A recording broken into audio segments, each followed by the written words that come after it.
G'day and welcome to the Inforunners. I'm Execute, riding solo again today because the old man's still away. Hopefully he's back in about a week. So we're going to be doing more of these alone. But we've got an IRC today for, server meshing. So I thought I'd give you my thoughts on that, as we usually do. And we'll kick it off and what it's all about.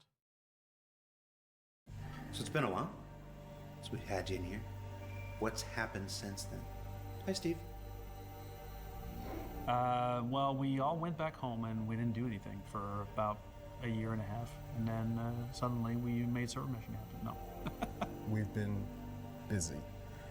Busy taking all of the feedback and all of the data that we gathered during the last series of tech preview tests. We've really been developing the technology and making sure it covers all the use cases that the system requires. And rolling that forward into new and exciting stuff. What new and exciting stuff?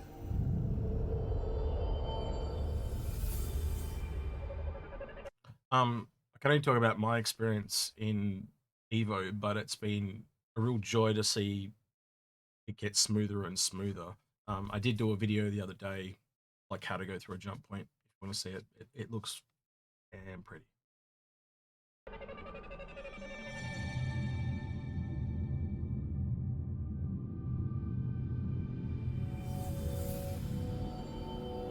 Ok, jump point detected! Jump point detected! Incroyable! C'est donc... Oh! You probably noticed we are pushing player counts higher and higher as the weeks go by. Why did we do this with real players? Why don't you guys just script something or use bots? It never matches the actual real-time environment that players can actually represent. Putting real players in the build is the only way to really see the true depth of the troubles that we're in. We'll always start out with kind of a safe test at 100 players. So we verify here that we haven't introduced new crashes that would detriment the experience, and that the performance is on par with what we would expect for a single server with 100 players. We let that run and soak for like 30 minutes to an hour. And then once we've confirmed that that's actually functional, then we go to higher numbers. Initially, when we were pushing up to 500 players, that was putting a lot of burden on a number of systems. It's one of the reasons why we needed to replace our message queue. Where now we needed more parallelism into how we shuffled messages across the hybrid, because the amount of data that it has to shuffle is a lot higher than we expected. It's kind of weird being on the other side of it, having gone through those tests, just to kind of now it makes more sense, the troubles I was having. And I understand same mesh, so 254 servers. Right now we're at 231 players. Making our jump to Pyro system. So we decided to take a couple of months out and completely rewrite it. We came back then with what you've heard us referring to as the Replication message queue, or RMQ. So RMQ is a product of the UK networking team, so that's I've been there. Johnson, Dave Kaplan, Jordan Wood, Nathan Matthias, Santi Ortiz. Those guys, I mean, they really put their heads down, and I think they really delivered on something that is going to scale to the future. The intention of RMQ was to provide us with a more stable foundation. And going into the first test, because it being new code and it being... I think this guy sat next to me at and talked with me in Pickles. I just realized who he is anyway. Written like specially for large volumes of messages, we expected it to perform better than NMQ. It didn't. RMQ is performing actually pretty good. The actual element that we identified back at the beginning of the year when we did our first server meshing test were actually solved, and we're now running at very fast speeds. But it revealed another layer of the onion. A lot of ships over here, so yeah, probably not working, which is too bad. And I have no idea what's going on. Oh, the FPS. Come on, come back to me. Load. We were disappointed that we were still seeing interaction delay. We were still seeing high latency. On the back end, we were seeing high levels of packet loss. You are clear to launch. Oh no, it's gonna lock me in. I might have to grab a smaller. I can remember all this, like landing at Babbage and you'd go straight through the ground. There was a point I was in a reclaimer and I could literally like fly right through the hangars and everything. Actually, it was on a stream with Pissball Pete, you know. ship or something. Why am I locked in here? So this hangar might be busted. I just saw somebody else take off, so not all hangars are busted. That's not good. Interaction delay is caused by messages taking a long time to go through the hybrid. So when you press F to open a door or exit a ship, a message is sent from your client to the hybrid, then processes the message, and then sends it to a game server and back to your client. So this loop, when it's too slow and takes time, will manifest itself as an interaction delay. Now, what causes interaction delay from the hybrid's perspective is when we basically have a traffic jam on one thread. So the application is using multiple CPUs, but at some point in our code, the way we're processing it, we will be all jammed on one. That will create a traffic jam, which will cause the messages to take a long time to do that loop, and that immediately creates interaction delay.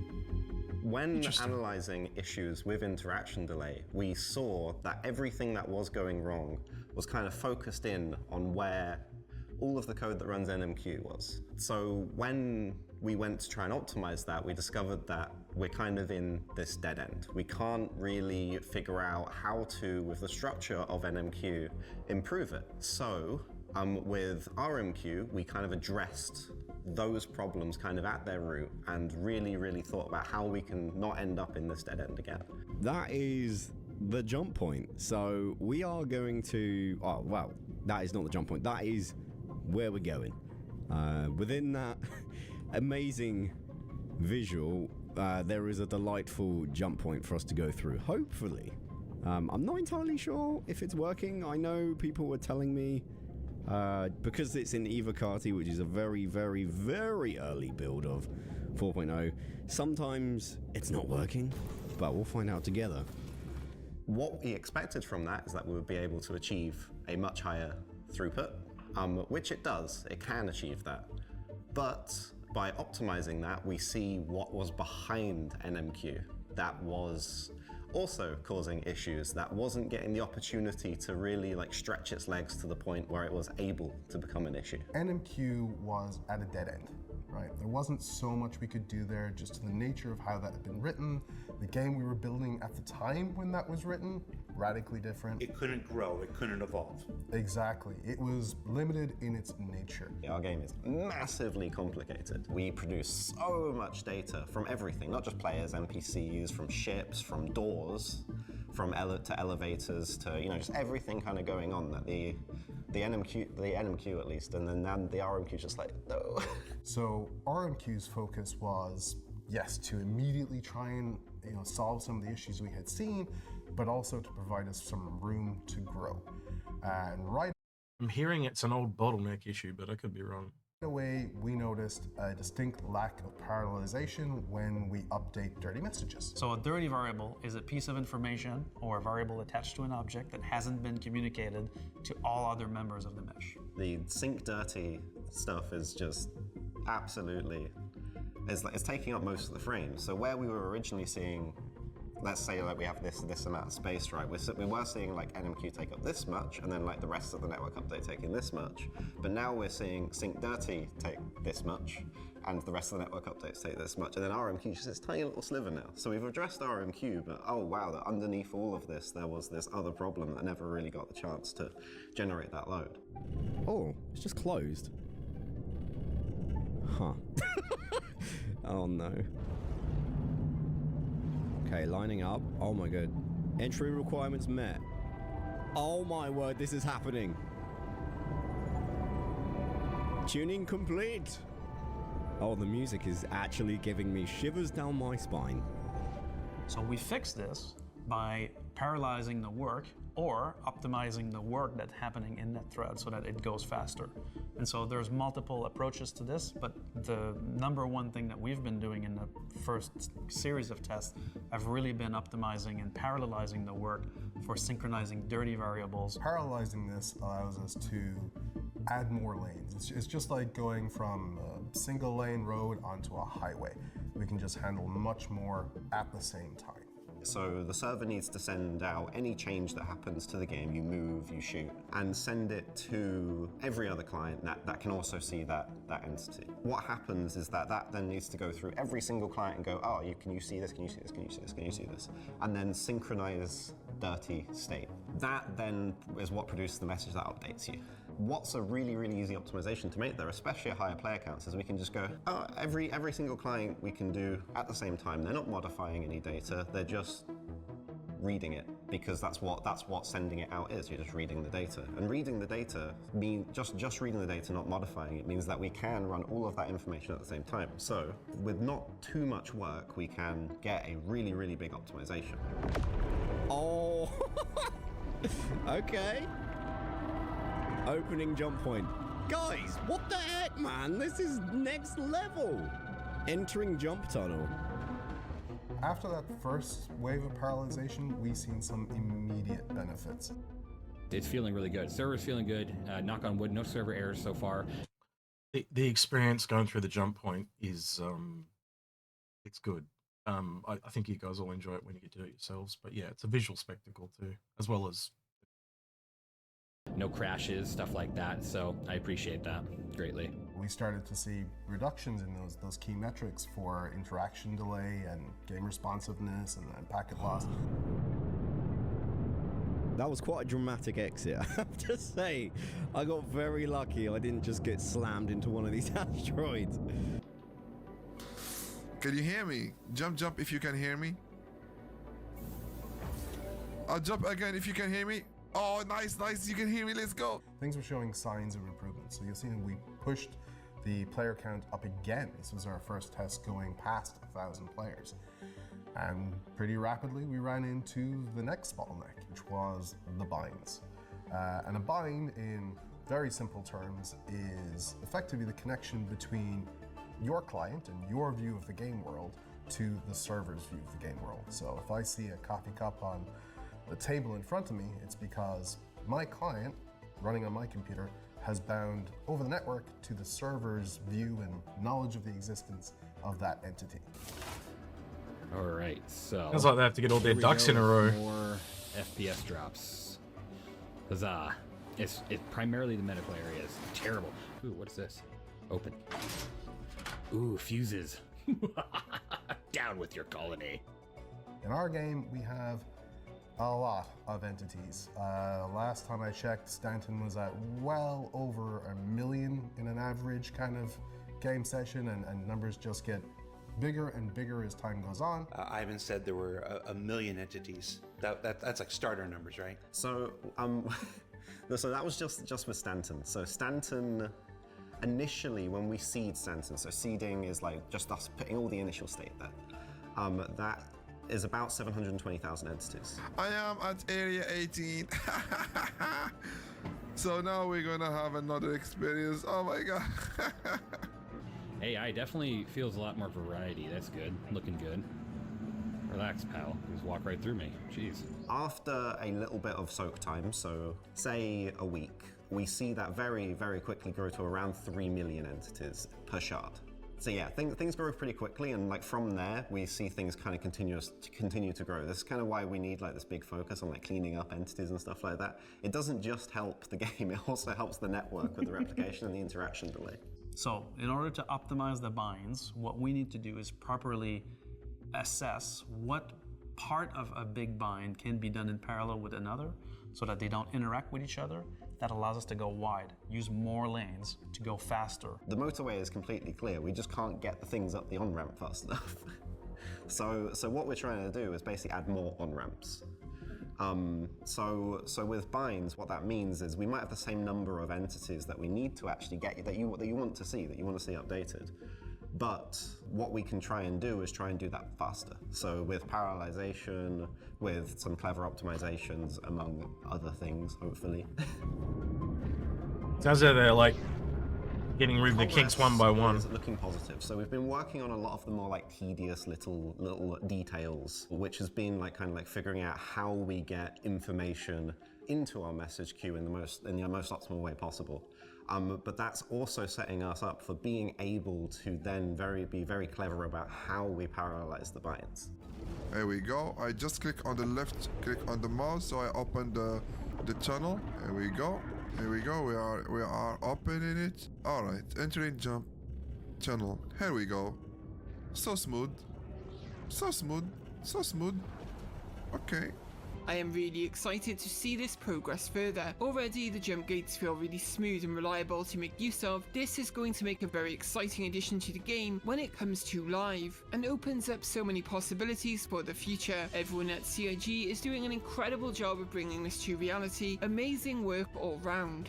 All right, so now that I kind of let the FPS kind of catch up with me here, and I'm kind of trying to let all the shaders load, so that's hopefully a lot of what you're seeing is lag, and it's not just optimization issues, but it's starting to feel better now that I'm kind of just standing here for a moment.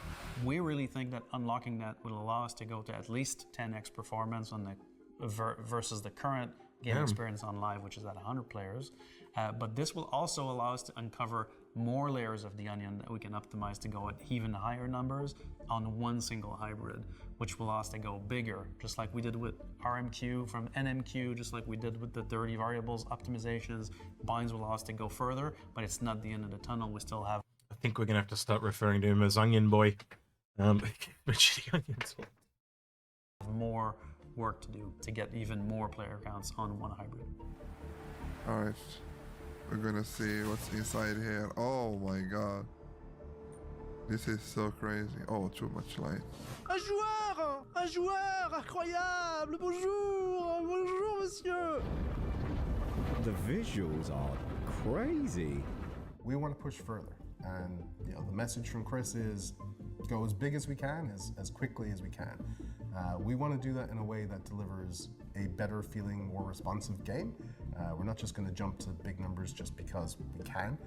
There's nothing stopping us going and putting a couple more zeros at the end of the player cap, but that's not going to lead to a good experience until we continue to address the bottlenecks that we know we have, and more that we'll discover as we go forward. We have a lot that we can improve on, and Kind of really important there, because like I always thought for the longest time they were just trying to get numbers up and up and up so they could like turn the number of servers down. But that's the first time I've actually kind of heard them say, oh, at some point we want it to be actually better for the players to play. So that's kind of interesting. But also they're going to keep making more improvements so they can also do the cap up. That's actually positive to hear. a lot of that looks very, very intimidating. But I'm excited would probably be the emotion to kind of use for it, because we've spent so long trying to figure out how we can do server meshing that we've not really had a chance to kind of slow down and look. And now we're kind of in that phase where we can kind of look at where things that have existed for the past 10 years can be improved. And being able to then tear out huge systems and replace them with NMQ and RMQ, and really try and make the best thing that we possibly can is really exciting. Sounds like we've got a lot of optimizations coming in. So what did we learn this week? That the progress of moving server meshing forward is only made possible with the help of testers like you.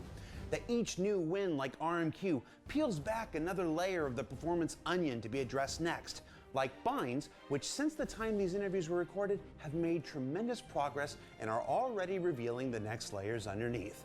And that this work doesn't stop with the upcoming Alpha 4.0, because as the game grows to the sights set in Star Citizen 1.0 and beyond, so too must the efforts to continuously optimize. And I want to give a special thanks to Star Citizens Adder Moth, Citizen Kate and Will, Dominguez, Even Lease, Hybrid V, Le Regular, tried, Morphologist, Ale43, Speedfragger, and Torada, as well as everyone else who's been documenting this process from the other side of the table. For Inside Star Citizen, I'm Jared Huckabee. Thanks for letting us share the people and process of game development with you. And as next week is IAE, instead of ISC, there's going to be something a little bit different coming your way next Friday. We'll see you there. I wonder if it's something like Jax McCleary next Friday. Interesting. Yeah, really interesting. Yeah, I'm going to be honest, I really did kind of enjoy seeing some of the people in the community showing their thoughts on it as well. It's interesting because they haven't really shown, it must be years since they've shown off community footage like that. So yeah, I don't know. That's all really positive actually. I heard quality of life, more optimizations, better for us. That last pillar of server meshing coming in and the whole breaking of the dam thing, which we've been talking about for years. It's just taken a lot longer to get to where we want server meshing to be, but it is a fundamental tech. It is the thing that really changes this game from every other game that we've had before it. So it's that groundbreaking stuff. Like you guys know what I'm talking about. Like it just